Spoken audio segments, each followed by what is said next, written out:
सभी दर्शकों का स्वागत है संस्कृत साहित्य चैनल में। महाकवि कालिदास विरचित मेघदूत की चर्चा चल रही है। कांता से विरह यक्ष रामगिरी पर्वत, आषाढ़ का महीना आता है, मेघ को देखता है और उसके बाद जो है श्रावण का महीना आता है और उसके मन में जो है कांता को संदेश भेजने की इच्छा जागती है। मेघ के सामने याचना करता है, उसके वंश मेघ के वंश के बारे में कहता है और कहता है कि मैं आपको रास्ता बताता हूं। रामगिरी पर्वत से आपको आम्रकूट पर्वत जाना है। आम्रकूट पर्वत से आगे विंध्याचल पर्वत पड़ेगा। विंध्याचल के पैरों में रेवा अर्थात नर्मदा नदी मिलेगी। वहां से आपको आगे दसारण जनपद को पहुंचना है। दसारण जनपद से आगे आपको राजधानी विदिशा प्राप्त होगी। वहां से जब आप ज्यादा थक जाएंगे तो आपको नीचे ही पर्वत मिलेगा, वहां विश्राम कर लेना। और वहां से कहते हैं कि वक्रः पंथा यद्यपि भवतः मार्ग तस्योत्तरासाम। तो बोले वहां से आपको थोड़ा सा वक्र मार्ग तो पड़ेगा, परंतु फिर भी जो आपको उज्जैनी महाकाल की नगरी पहुंचना है। उसके समीप आपको निर्विंध्या नदी मिलेगी, समीप में सिंधु नदी मिलेगी और वहां से आपको अवंती जाना है। अवंती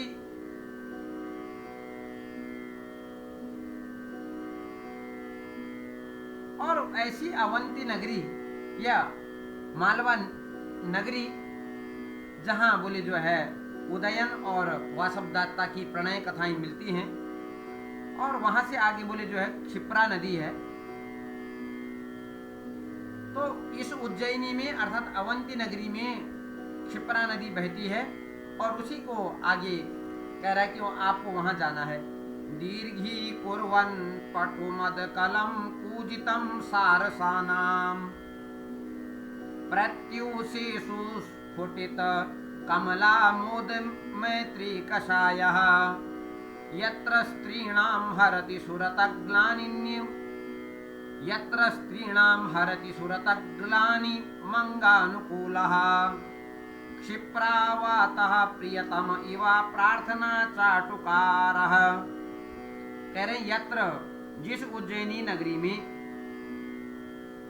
यत्र मतलब जिस उज्जैनी में प्रत्युष मतलब प्रातः काल में पटु मद कलम ऐसे चतुर सारसों के तीव्र और मंद मद के कारण सारसानाम ऐसे पटु मद कलम ऐसे आवाज करते हुए तीव्र और मंद सारसों की जो मधुर ध्वनि पूजितम दीर्घी कुर्वन् ऐसे मंद अव्यक्त पूजन को बढ़ाता हुआ स्फुटित कमला और स्फुटित जो कमल पुष्प हैं उन कमल पुष्पों की जो है जो आमोद मैत्री है, वो जो सुगंध के संपर्क से जो सुगंधित हैं, ऐसे अंगानुकूल अंगों को सुख देने वाला क्षिप्रावातः क्षिप्रा नदी की जो वायु है वह वायु संभोग के लिए प्रार्थना चाटुकारः प्रियतम एव स्त्रीणाम सुरत ग्लानिम हरति। बोले वह जो क्षिप्रावाता है, क्षिप्रा नदी की जो वायु है वह याचना करने में चापलूस प्रियतम के समान स्त्रियों की संभोग से होने वाली थकान को दूर कर देता है। चलिए देख लिए, क्षिप्रा नदी का वर्णन कर रहा है कि आपको जो है अवंती अर्थात जो उज्जैनी से आगे जो आपको क्षिप्रा नदी मिलेगी, उस उज्जैनी नगर में आपको जो जैसे नदी है तो वह नगरी, उस नगरी में प्रभात काल में तीव्र और मंद मद के कारण सारस पक्षियों की मीठी ध्वनि विस्तार प्रदान करता हुआ पूर्ण खिले हुए कमलों के संपर्क में आने से अत्यंत सुगंधित और अंगों का स्पर्श पाकर उन्हें सुख देने वाली क्षिप्रा नदी की वायु संभोग प्राप्ति के लिए याचना करते समय चिकनी चुपड़ी बातें करने वाले ऐसे चाटुकार प्रियतम के समान वहां की स्त्रियों की संभोग काल से होने वाली थकावट को क्षिप्रा नदी की वायु दूर करती है। ऐसे अवन उज्जैनी नगर को आप लोग पहुंचना है।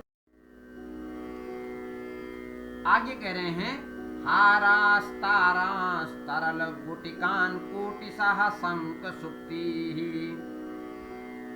सत्पश्यामान मरकतमणीनुन्मयूख प्ररोहान दृष्ट्वा यस्यां विपणिरचितान् विद्रुमाणां च भंगान संलक्ष्यन्ते सलिलनिधयः तोयमात्रावशेषाः। बोले यस्याम, जिस उज्जैनी में, यस्याम नगरियाम, जिस उज्जैनी नगरी में कोटिसह मतलब करोड़ों असंख्य विपणि रचितान बाजारों में फैले गए, विपणि रचितान तरल गुटिकान तारान हारान शक्ति शंख सुक्ति ही, ऐसे करोड़ों ऐसे असंख्य बाजारों में रचित जो हैं क्या तरल गुटिकान, ऐसे तरल गुटिक अर्थात मध्यमणि से जो महारत्न तार शुद्ध हारान मतलब मुक्तावली और शंख सुक्ति कम्ब मुक्ता स्फोटान सस्पश्यामान और बाल तृण बद्धरित वर्णान, ऐसे मरकत मणि का विशेषण इसको बताया।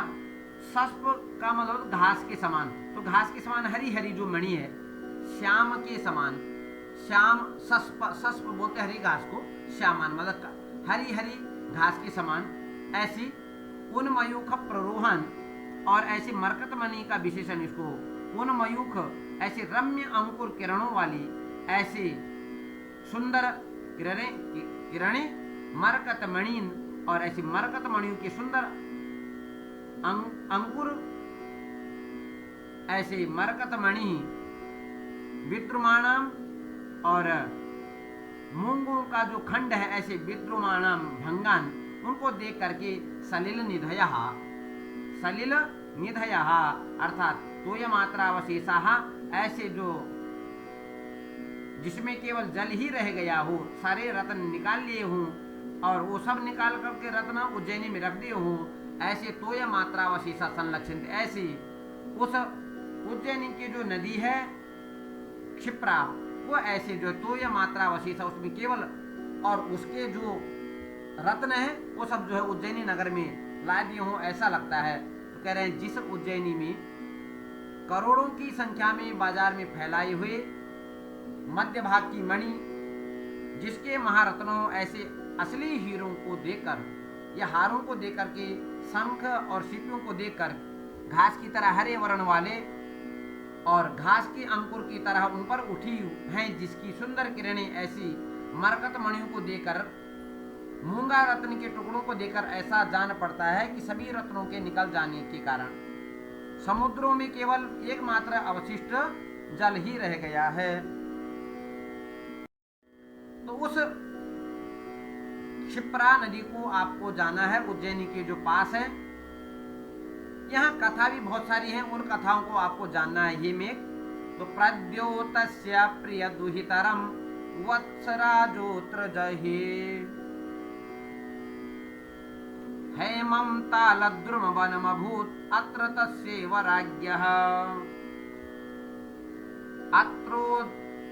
अत्रोद्भ्रान्तः किल नलगिरिः स्तम्भमुत्पाट्य दर्भात् इत्यागन्तून् रमयति जनो यत्र बन्धूनभिज्ञः। कह रहे हैं जहां जिस उज्जैनी नगरी में पुरानी कथाओं के ज्ञाता लोग ऐसी कथाएं सुनाया करते हैं, और कथाओं का जो संबंध होता है, उज्जैनी आकर वत्स के राजा उदयन ने यहाँ राजा प्रद्योत की पुत्री वासवदत्ता का अपहरण कर लिया था, और इसी उज्जैनी में प्रद्योत का सोने का ताल वृक्षों का एक वन है। प्रद्योत का एक हाथी है जिसका नाम नलगिरी है। यही हाथी मत के कारण खूंटा उखाड़ कर इधर उधर घूमा फिरा था। तो ऐसे करे अत्र वत्सराज, जहां पर वत्सराज ने,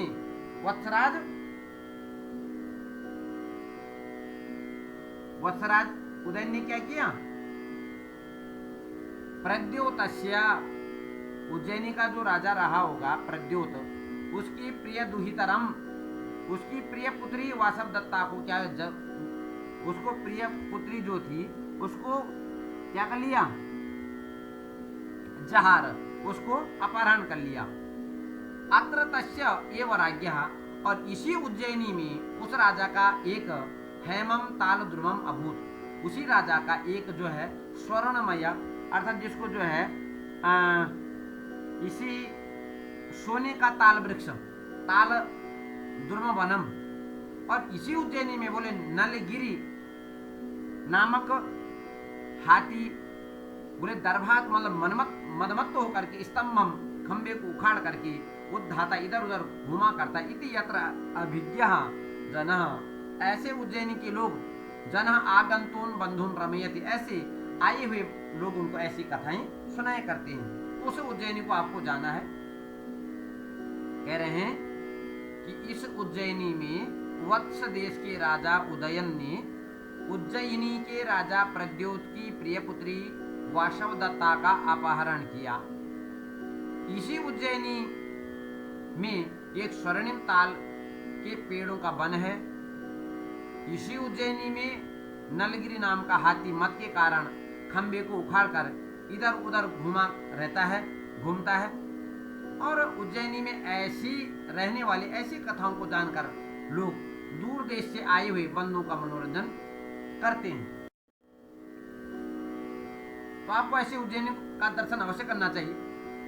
पत्र श्यामा दिनकर हयस्पर्धिनो यत्र वाहाः शैलोदग्रात्वमिव करिणो वृष्टिमन्तः प्रभेदात् योधाग्रण्यः प्रतिदशमुखं संयुगे तंस्तिवांसः प्रत्यादिष्ट्या भरणरुचयः चन्द्रहासव्रणाङ्कैः।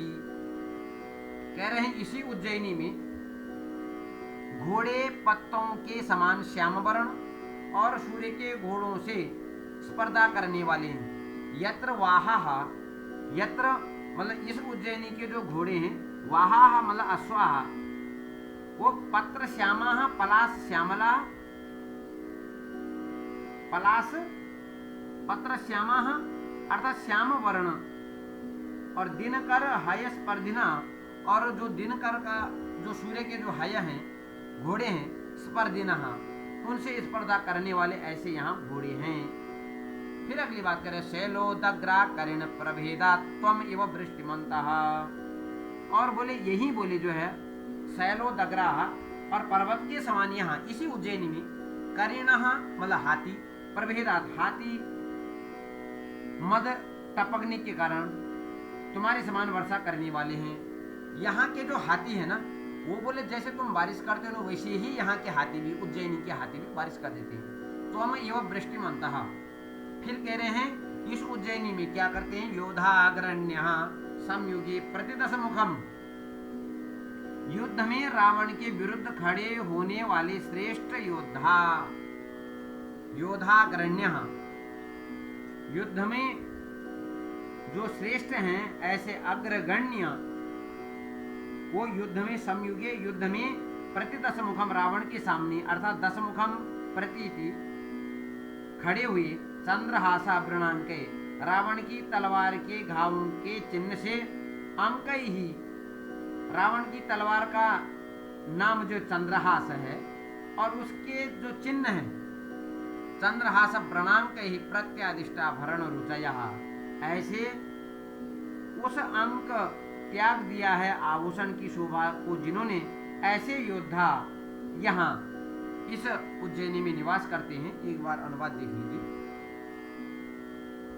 उज्जैनी का उत्कर्ष वर्णन है। बोले इस उज्जैनी में घोड़े पत्रों की तरह हरे वर्ण वाले हैं, और वे घोड़े बोले सूर्य के घोड़ों के साथ स्पर्धा करने में समर्थ हैं। हाथी भी बहुत ऊंचे हैं और उनके मद जल के बहने से मेघ की तरह वर्षा हो जाती है। योद्धा यहाँ के रावण के समक्ष खड़े होने वाले हैं। जो यहाँ के उज्जैनी के योद्धा हैं वो रावण के सामने खड़े होने वाले हैं। प्रति दश मुखम तस्तिवांसः, अतः रावण के चंद्रहास के प्रहार के चिन्हों से उन्होंने आभूषणों की शोभा को त्याग दिया। अर्थात रावण का जो तलवार चंद्रहास है, उस तलवार के प्रहारों चिन्हों से आभूषणों को उन्होंने त्याग दिया। अर्थात उसके सामने खड़े होने की उनमें क्या है, शक्ति है उनमें। तो ऐसे उज्जैनी को आपको जाना है। उसी उज्जैनी में महलों की शोभा देखने योग्य है, अथवा महलों की शोभा देखना।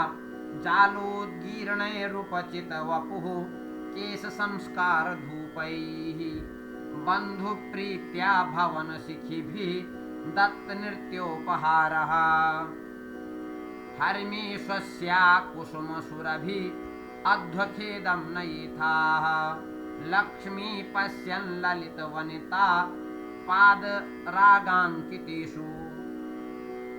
कह रहे हे यक्ष, आपको उज्जैनी की जो महल हैं उनमें उन महलों को, उन प्रासादों को और उन प्रासादों में रहने वाली जो सुंदर वनिताएं हैं उनकी, उन उज्जैनी में स्थित उन स्त्रियों के दर्शन अवश्य करने चाहिए।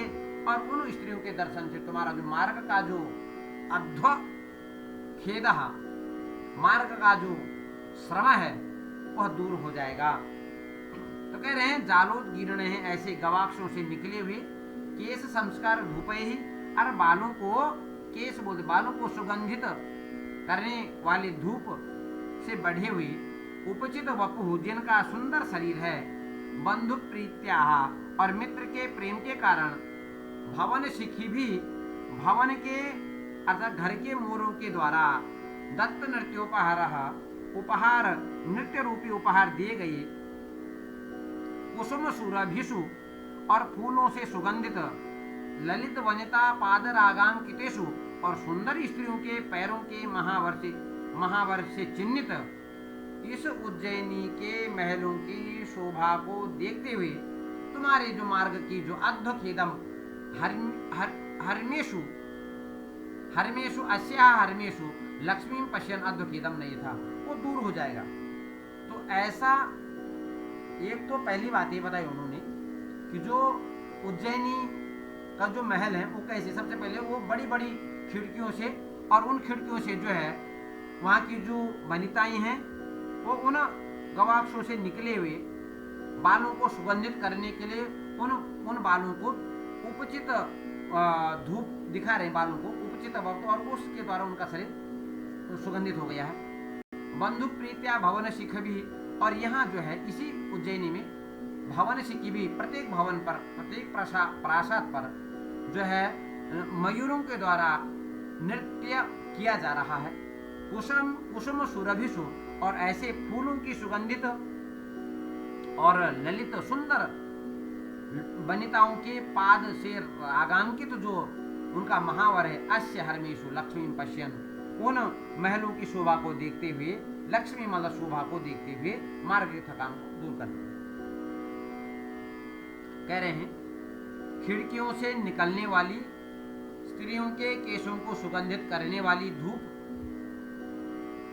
आकार में बढ़ा हुआ मित्र प्रेम के कारण पालतू मोरों के द्वारा नृत्य रूप उपहार दिया गया, पुष्पों की सुगंध से सुगंधित और सुंदर स्त्रियों के महावर के चिन्हों से अंकित उज्जैनी के महलों की शोभा को देखते हुए तुम अपने मार्ग की थकावट को दूर करना।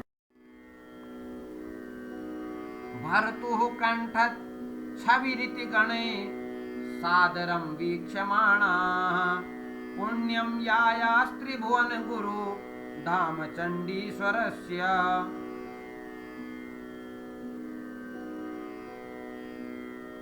धूतोद्यानं कुवलयरजो गन्धिभिः गन्धवत्या तोयक्रीडान्निरत युवती स्नान तिक्तैर्मरुद्भिः। बोले हे यक्ष, आपको करना क्या है, इसी उज्जैनी नगर में एक महादेव महाकाल रहते हैं, और ऐसे महाकाल के मंदिर को आपको देखना चाहिए, और उस महादेव के मंदिर में आपको अवश्य जाना चाहिए। बोले कह रहे हैं चंडीश्वर से मतलब चंडी के जो स्वामी हैं, चंडी के जो ईश्वर हैं ऐसे महादेव, पुण्यम धामम याया, उनके पुण्य धाम पवित्र धाम महाकाल की नगरी उज्जैनी में आपको अवश्य जाना चाहिए। उनके नगर में कह रहे हैं कि महादेव तीनों लोकों के स्वामी हैं। भरतो कंठ छवि, बोले हमारे स्वामी महादेव के कंठ के समान कांति वाला यह मेघ, हे मेघ तुम भी जो है मेरे स्वामी जो महाकाल हैं उनके कंठ नीलकंठ कहते हैं महादेव को। तो बोले जो है आप भी श्याम वर्ण के हैं, तो बोले भरतु कंठ छवि इति गणैहि, महादेव के कंठ के समान कांति वाला यह मेघ, ऐसा विचार कर महादेव के गणों के द्वारा आदर पूर्वक देखा जाता हुआ, इति गणैहि इस प्रकार से शिव गणों के द्वारा सादरम वीक्षमाणः, शिव गणों के द्वारा आदर पूर्वक देखा जाता हुआ कुबलय रजोगंधी भी, और कुबलय अर्थात कुबलय का जो राग है रज है उसी गंध, कुबलय मतलब कमल, तो कुबलय रजोगंधी भी उसकी गंध से सुगंध से तोय क्रीड़ा निरत युवती स्नान तिक्तैहि गंधवत्या, और जल क्रीड़ा में संलग्न युवतियों के स्नान के साधन वो द्रव्य चंदन आदि से सुगंधित गंधवती नामक नदी। उसके बाद जो ये बोल रहे हैं कि इसी में उज्जैन में एक गंधवती नाम की क्या है नदी है, ठीक है। तो गंधवती नामक नगरी की वायु से कंपित ऐसे धूतोद्यानम, ऐसे चंडीश्वर से पुण्यम धामम याय, ऐसे चंडीश्वर धाम को जरूर पहुंचना। कह रहे हैं श्याम वर्ण होने से इसकी शोभा, मेघ की जो शोभा है वो शिव के कंठ के समान है, ऐसे सोचते हुए शिव जी के गणों के द्वारा मेघ को अवश्य देखा जाएगा। कमल पुष्प के पराग की गंध से एवं जल क्रीड़ा में युवतियों द्वारा प्रयुक्त साधन से सुगंधित गंधवती नदी की वायु से कंपित उपवन वाले तीनों लोकों के स्वामी पार्वती के पति शिव के पवित्र धाम महाकाल को आप अवश्य पहुंचना। आप्यन्यस्मिन् जलधर कालमासाद्य काले स्थातव्यं ते नयन विषयं यावदत्येति भानुः कुर्वन् संध्या बलिपटहतां शूलिनः सलाघनीयाः आमंद्राणां फलमविकलं लप्स्यसे गर्जितानां। कह रहे बोले हे जलधर, हे मेघ, महाकालम अन्यस्मिन् काले आसाद्यते स्थातव्यम यावत भानु नयन विषयम अत्येति। बोले तुम महाकाल को संध्या के अतिरिक्त अन्य इसी समय में पहुंचना, तो तब तक अवश्य रुक जाना। यदि आप जो है जब तक संध्या न हो, महाकालम अन्यस्मिन् काले अपि काले आसाद्यते स्थातव्यम यावत भानु नयन विषयम अत्येति। बोले जब तक जो है भगवान सूर्य नारायण जो है अस्त को चले जाएंगे, और यदि आप पहले पहुंच गए तो आपको रुक जाना। संध्या के काल में आपको करना क्या, शूलिना अर्थात भोलेनाथ, शूलिना अर्थात भोलेनाथ की श्लाघनीयाम प्रशंसनीय ऐसे संध्या बलि पटहताम, ऐसे संध्या कालीन जो पूजा है उस पूजा में आपको पटहताम कुर्वन, ऐसे गर्जना करते हुए आमंद्राणाम गर्जितानाम, और जो आमंत्र हैं वो नगरों की जो आवाज है ऐसी गर्जना, अविकलम फलम लप्स्यते, ऐसे नगाड़ी का प्रशंसनीय काम करते हुए किंचित गंभीर गर्जनों का पूर्ण फल प्राप्त करोगे। अर्थात महाकाल की नगरी में, महाकाल के नगर में आपने पहुंचना है। ठीक हो गया, महाकाल का मंदिर जो आप पहुंच गए।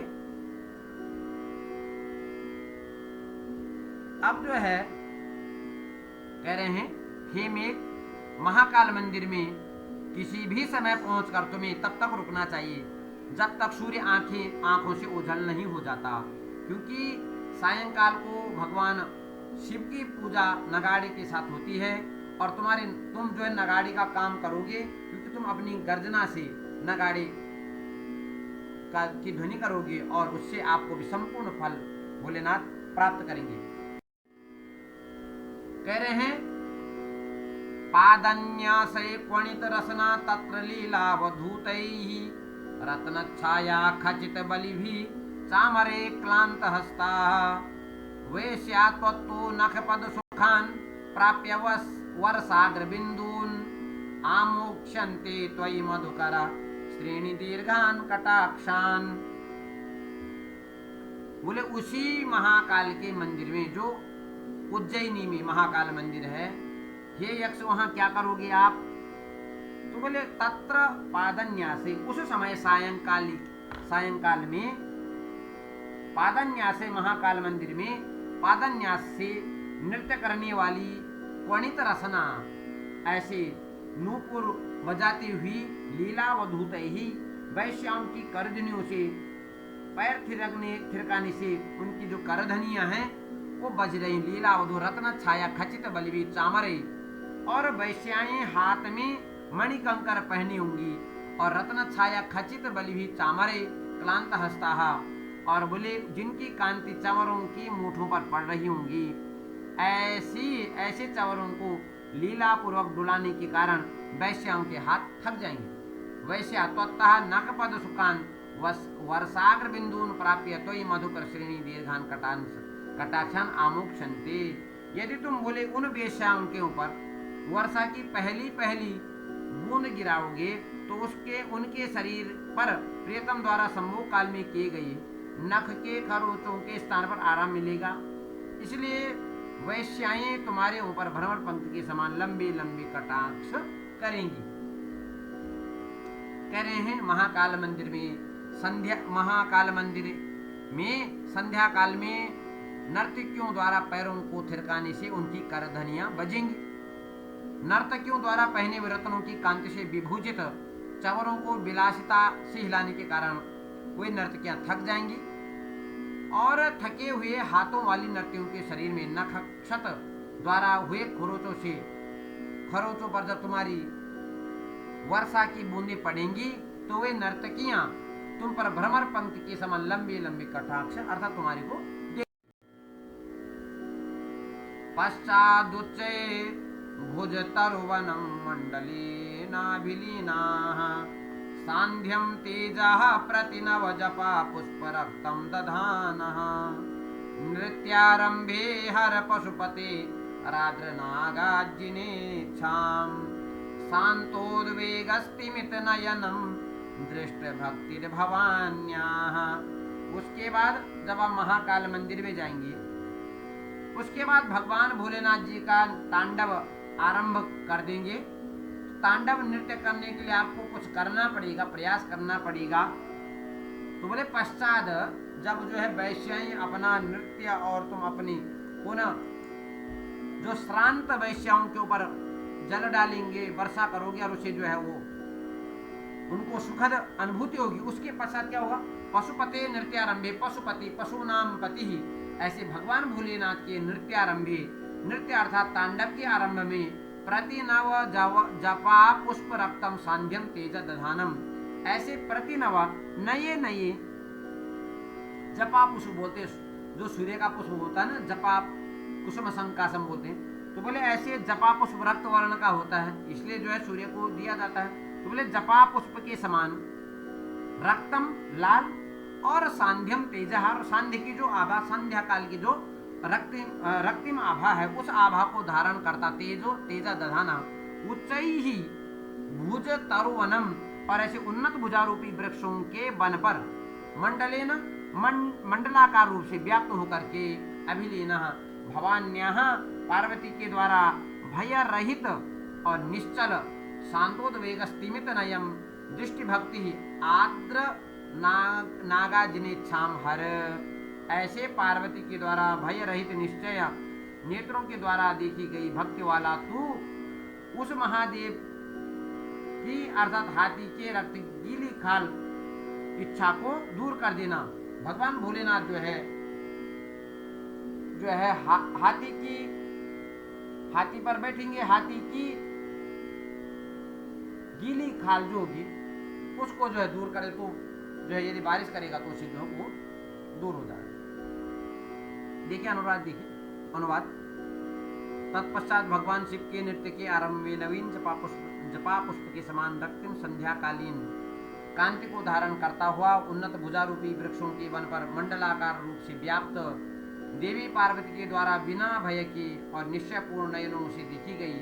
भक्ति वाले तो महादेव की गज, जो उनका गज है, हाथी है, उसके आर्द्र खाल, जो उनका जो लाल लाल खाल है, उसको ओढ़ने से जो है हाथी का जो श्रम होगा वो वर्षा करने से दूर हो जाए। गच्छन्तीनां रमण वसतिं योषितां तत्र नक्तं रुद्धालोके नरपति पथे सूचिभिदयितमोभिः सौदामन्या कनकनिकसस्निग्धया दर्शयोर्वी तोयोत्सर्गस्तनितमुखरो मास्म भू विक्लवास्ताः। कह रहे हे मेघ, आपको जो है तत्र उसी उज्जैनी में रात को अभिसारिका रमण वसतिम, रमण करने की इच्छा वाली, उसी उज्जैनी में प्रेमियों के घर जाती हुई रमण वसतिम तत्रम नक्तम, नक्त बोलते रात को, गच्छन्तीनम जाती हुई, योषिताम ऐसी वनिताएं, ऐसी योषिताएं अर्थात अबलाओं को, योषिताम सूचि भेदई ही घोर अंधकार में, तमो भी और रात अंधेरे में अंधकार के कारण प्रकाश रहित जहाँ देखने का कार्य बंद हो ऐसे राजमार्ग पर कसौटी पर खींची गई, और रुद्धालोके नरपति पथे ऐसे राजमार्ग पर आपको कनक निकस स्निग्धया ऐसे स्वर्ण के समान रेखा वाली सौदामिनी अर्थात बिजली के द्वारा उर्वीम दर्शय, उनको थोड़ा सा रास्ता दिखा देना। क्योंकि तोयोत्सर्ग स्तनित मुखरा मास्म भूताते ताह विक्लवाहा, क्योंकि बोले वर्षा और गरज से शब्दकारी न होना कोई डर को होती हैं, इसलिए बोले जो है आप थोड़ा सा जो है उनको रास्ता दिखा देना। ऐसी उज्जैनी नगरी है और उस नगरी में आपको जाना है, और वहाँ की जो नारियां हैं वो रात को जो प्रियतम से मिलने जाएंगी तो उनको रास्ता दिखा देना। देखिए अनुवाद देखिए। उस उज्जैनी नगर में, महाकाल की नगरी में, रात्रि काल में प्रियतम के घर जाती हुई वनिताओं को घोर अंधकारवश प्रकाश से रहित राजमार्ग में कसौटी पर स्वर्ण रेखा के समान आलोकित बिजली से उनको मार्ग दिखा देना।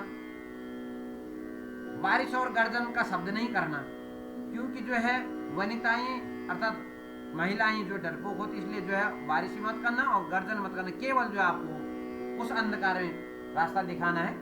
तो आज हमने जो है चर्चा की, जो है यक्ष ने मेघों को कहा कि आप अवंती अर्थात उज्जैनी में जाएंगे, और जहाँ जो है वत्सराज उदयन और उसके द्वारा अपहरण की गई प्रद्योत पुत्री जो वासव दत्ता है उसकी चर्चा, और उसी में आगे करके जो आगे क्षिप्रावती नदी का वर्णन किया, गंधवती नदी और महाकाल के मंदिर और महाकाल के मंदिर का स्वरूप, उसमें भगवान भोलेनाथ का तांडव, इस पर आज हमने चर्चा की। धन्यवाद। अगले सत्र की चर्चा अगले सत्र में करेंगे। धन्यवाद।